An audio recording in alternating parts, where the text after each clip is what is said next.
Hey y'all, Kate from Love Story checking in, and today I'm going to be starting on The Poppy War by RF Kuang. I am so excited for this book. I've heard such amazing things about it. All my friends at Shelf Space love this book. Even Ellen at Library of Alexandria loved this, and thanks to Leslie at The Nerdy Narrative. I'll link her channel down below. If you haven't watched Leslie's videos, you need to do so. She is so great. So Leslie sent me this actual entire series. So I'm going to be starting this today. This is going to be another reading prompt for me for the Reindeer Games Shelf Space Readathon. This is my unlikable protagonist prompt. And I can't wait to start this because I've heard such amazing things about it and I've been so excited to read it. But let me just really quickly read the description on the back for you, because then you can get as excited as I am for this book. So it says, peasant, student, soldier, goddess. When war orphan Rin aced the Keiju, the empire-wide test to find the most talented youth to learn at the academies, she surprised everyone. Test officials, the guardians who wanted to marry her off, and further their criminal enterprise, and even herself. But being a dark-skinned peasant girl from the south is not easy at Singard, the most elite military school in Nikon.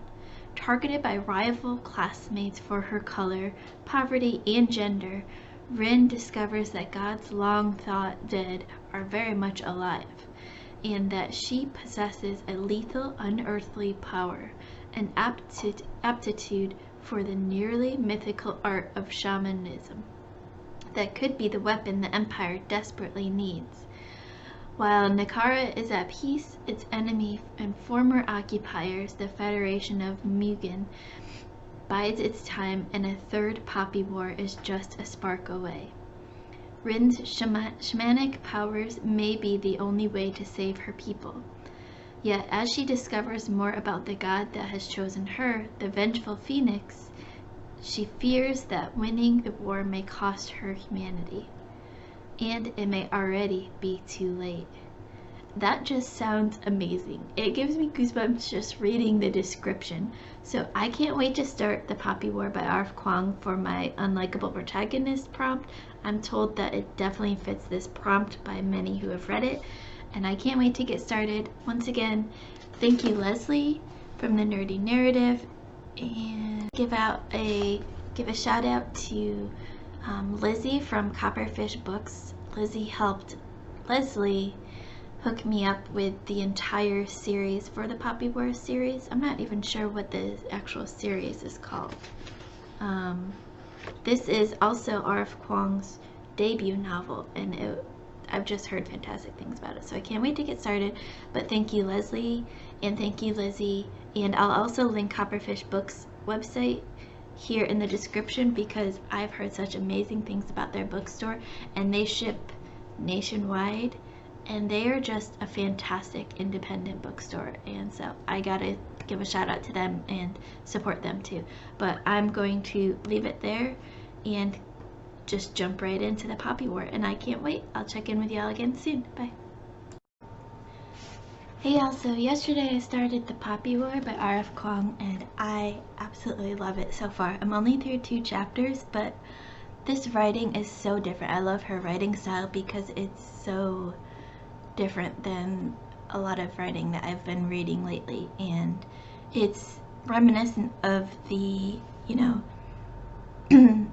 Asian culture. You could tell that it's an Asian, it's so calm and not peaceful, but just calm and relaxing, and like this is happening and this is happening, and she's just got a way of telling a story that you just are along for the ride and you get it.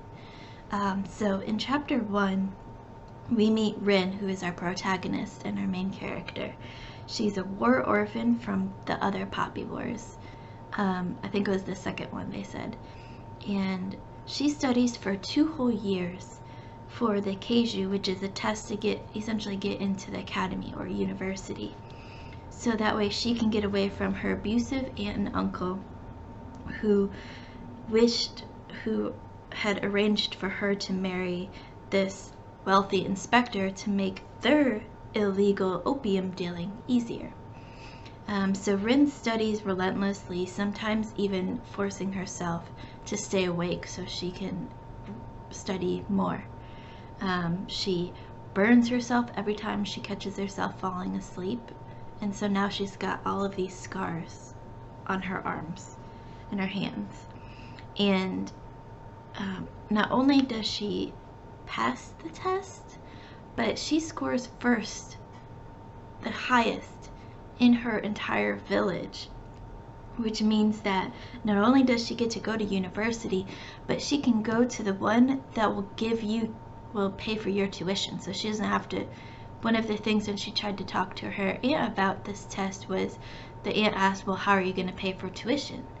And this university that this military academy that she's going to be going to, that we see in chapter 2, is the only one in the entire country that has essentially free tuition. So that was why Rin had to study so hard. She got to a point where she's like, I could get into a lot of the top academic academies, but I can't pay for those, so I have to go for the cream of the crop, and she got in. So then in chapter 2, we see Rin go to the military academy, and her tutor that helped her along studying the whole way kind of travels with her and becomes her chaperone on the trip. And he went to this military academy, so he knows all about the school and also about, the city, which we learn is actually a really dangerous city, and he says the academy is going to be even worse. So these are the things that you do, these are the things that you don't do. Actually, in the city, just don't do anything, really. Just keep away from it as much as you can. So we already meet the first kind of villainous character at the academy, aside from the aunt and uncle. And I'm trying to look and see, because I forgot to write down his name.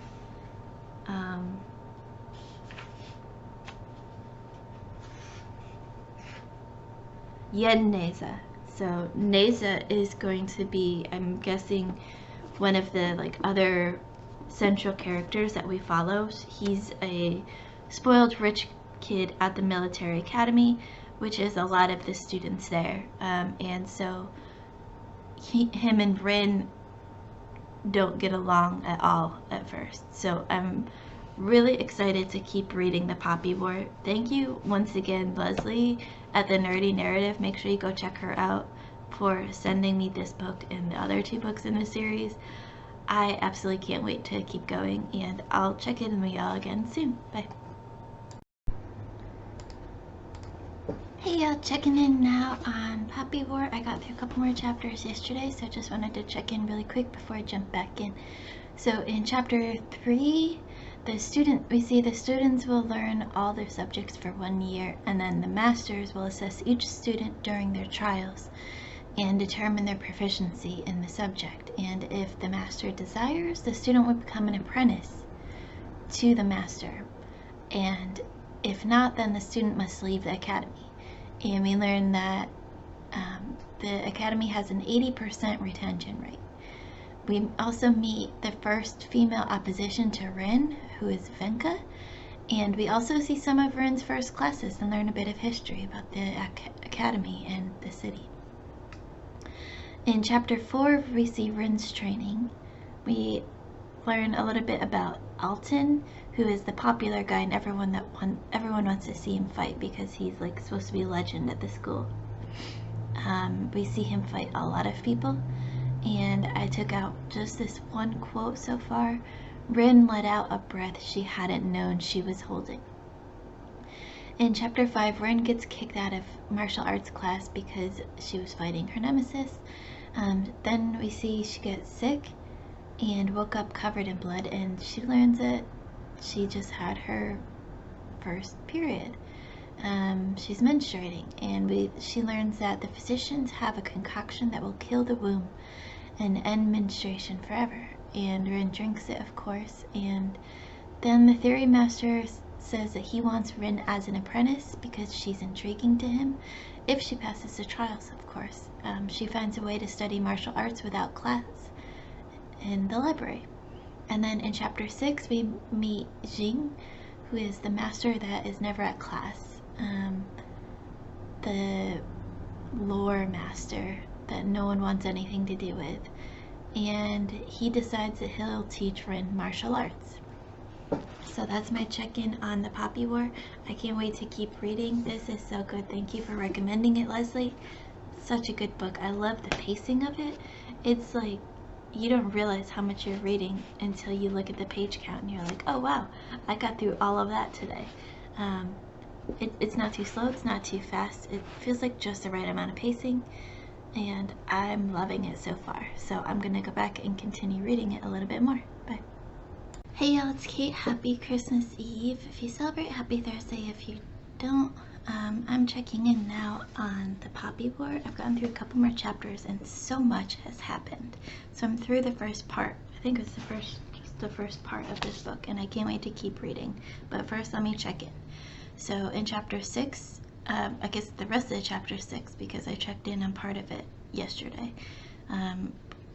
Jing wants Rin to pledge lore and become his apprentice, and she says that she just wants to be a soldier. In chapter 7 we see the trials happen, and Rin becomes the champion and defeats her nemesis Neza.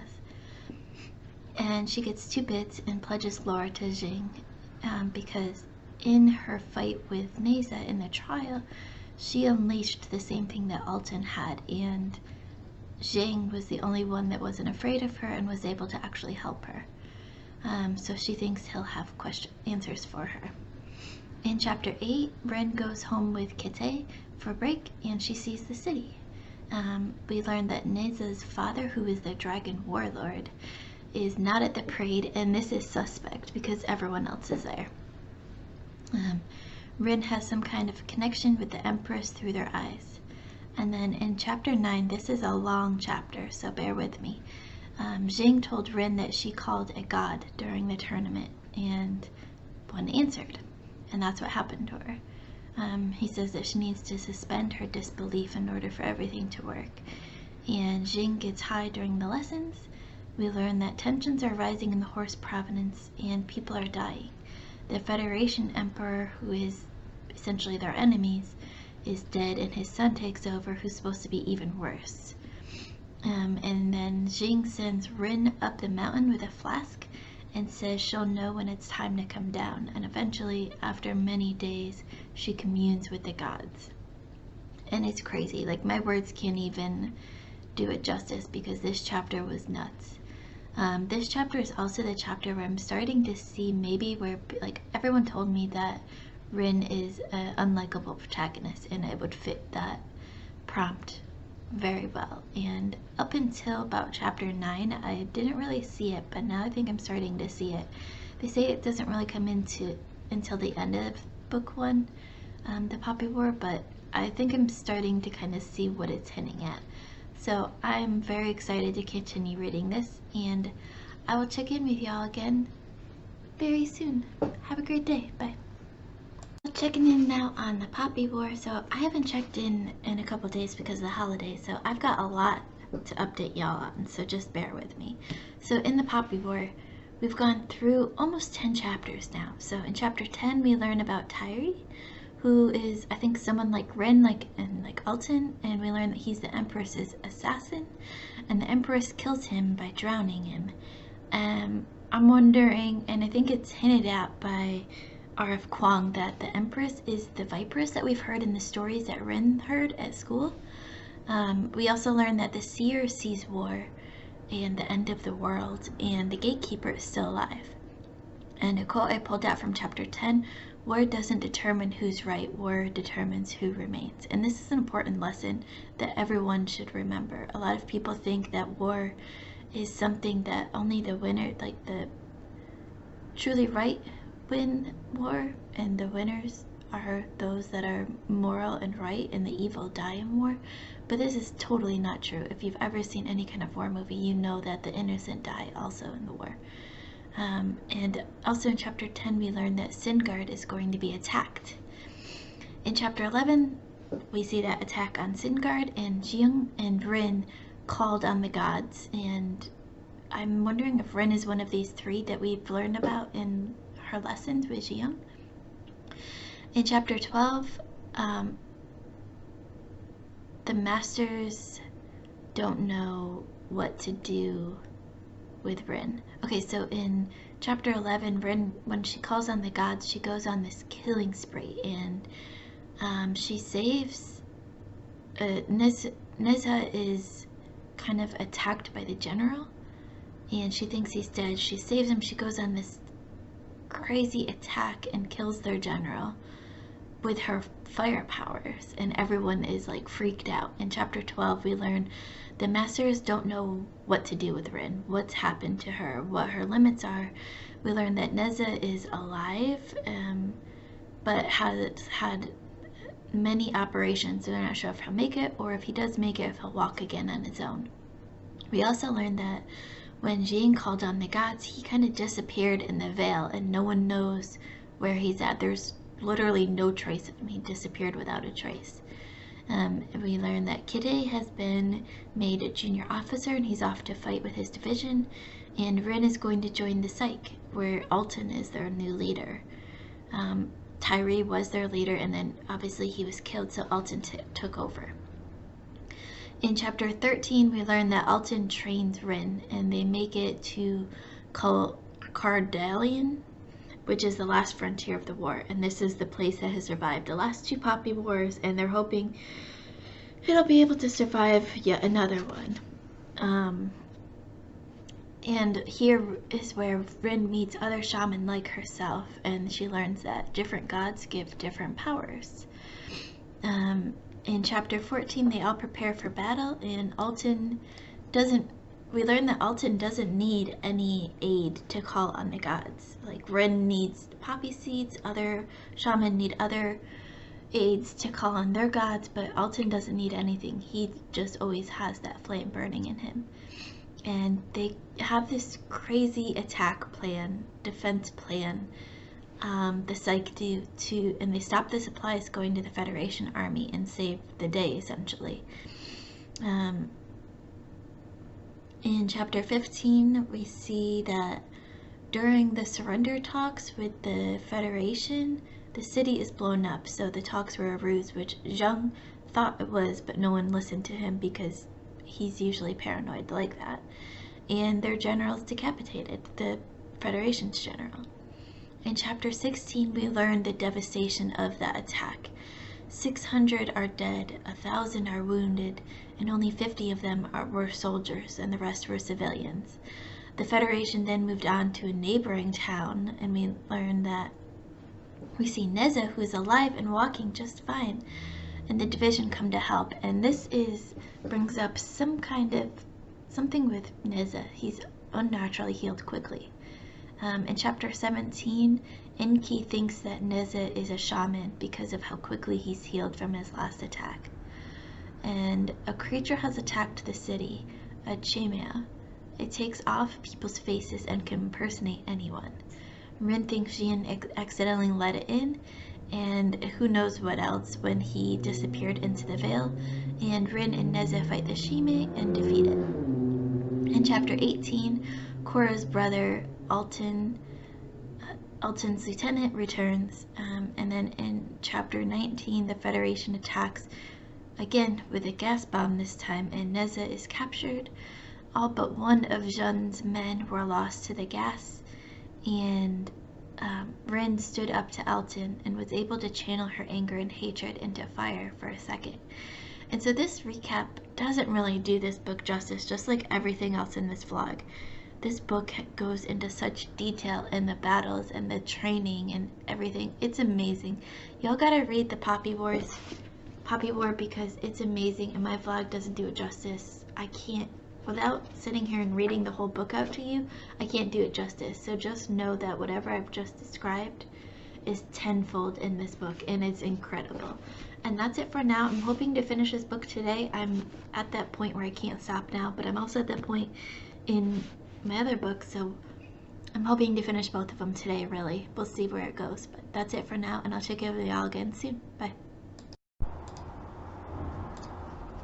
Hey y'all, just checking in now on the Poppy War. So I finished this a couple days ago now, and I just wanted to check in on everything that we missed. There is so much that happened in the last 6 chapters of this book, so bear with me. There's a lot that happens, and everything that I describe here, you know, RF Kuang's writing is so detailed and so good that my words will not do it justice. You guys just have to go pick this book up because it is so good. One of the best books that I've read this year. So I think we left off on chapter 20. We see the citizens fleeing, and Rin goes to Chaegon to help with the gods because she's having trouble calling on her phoenix god. They go to the divinatory, which we learn is actually in her mind and not really a real place.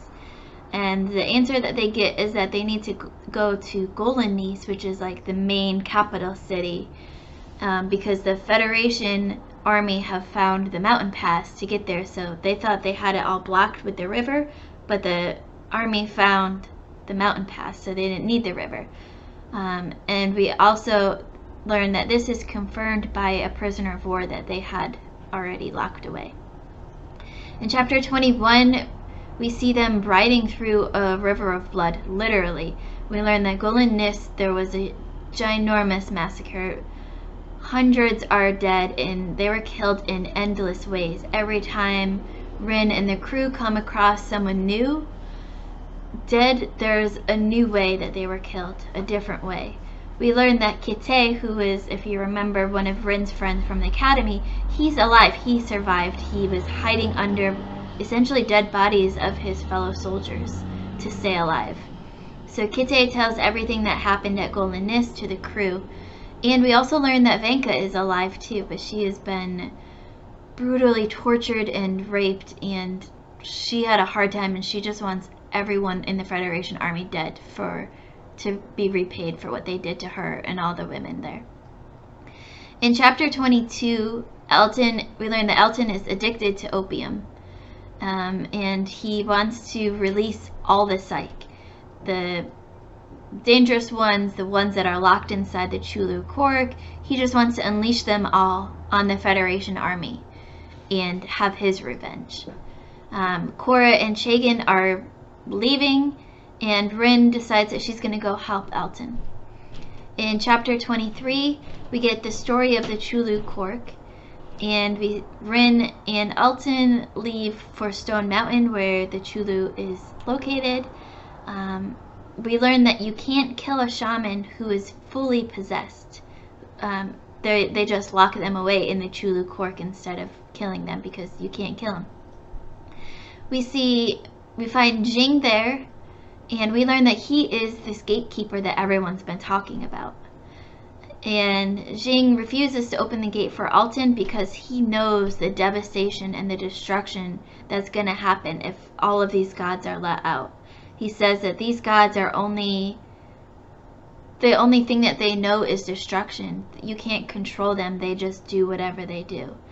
And so Jing refuses to open the gate. So now Rin chooses to help Elton over Jing, and they go to wake the gods on their own without Jing's help. We see Faden, who is supposed to be like this really crazy, uncontrollable character god that Elton knew before he was locked away. And a quote I pulled out from here is, "It sounded like a steel blade dragged against the ancient stone of the mountain." And that's talking about Faden's voice. It has that gravelly, deep voice. And I like that quote because you can just picture the sound of that voice just with that description. So then Faden escapes, and Rin and Elton go after him, but they find out the Federation soldiers were waiting outside. So someone tipped the Federation off where Elton and Rin were going to be. There's a traitor amongst them. In chapter 24, Rin and Elton are captured by the Federation. They're brought back to the research facility where Elton was originally kept as a kid. And they go through all sorts of torture the Federation is trying to get information out of them, and they won't give it up. Elton begs Rin to help him die. She refuses to do it. We learned that maybe the Empress, who they had sworn their loyalty and protection to, is the one that sold the Spearlings and Rin and Elton to the Federation.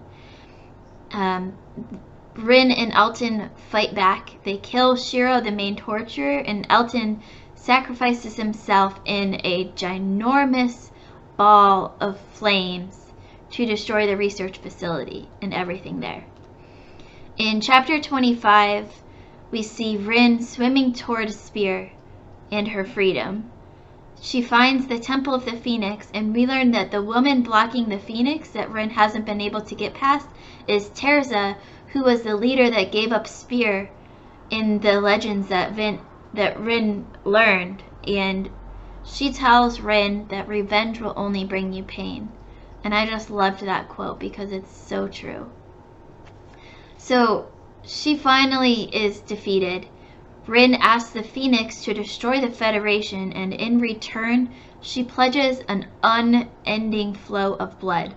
And it's at this point, and also in the last chapter, in chapter 24, with her and Elton, that we see Rin kind of make that switch over to the dark side and the evil side. And this is really when a lot of people say that Rin became the unlikable protagonist of the Poppy War. So then another quote I pulled out from chapter 25, and now the unrealized futures of millions were scorched out of existence, like a sky full of stars suddenly darkened. And that quote just gives me goosebumps just thinking about it, but it encapsulates everything that Rin has just agreed to perfectly. It shows the consequences of Rin's actions. And Rin has gotten to that point where she doesn't care. The Federation has done so much pain to her, and killed so many people that she's loved, and tortured so many people that she's known, and her friends and her family, that she just wants them all killed and destroyed. At the end of chapter 25, we see the fire and essentially the Phoenix consume Rin. Chapter 26, the last chapter of the book, her psych crew with Cora and Chagin and all of them come and find Rin on the island. We learn that she was asleep for 3 days after they rescued her, and Kite was with them, but he's learned everything that Rin does, and he cannot forgive her. So they end the Poppy War on basically they don't talk to each other anymore. And we also learn that because Elton has died in his surrender, his sacrifice, Rin is now the commander of the psych crew instead of Chagin. She thought it was going to be Chagin, but Chagin says it can only be a Spearly, and that means that's Rin. And that's how the Poppy War ends. And like I said, y'all just have to go and pick up this book, The Poppy War by RF Kuang. It is amazing. One of the best books I've read this year.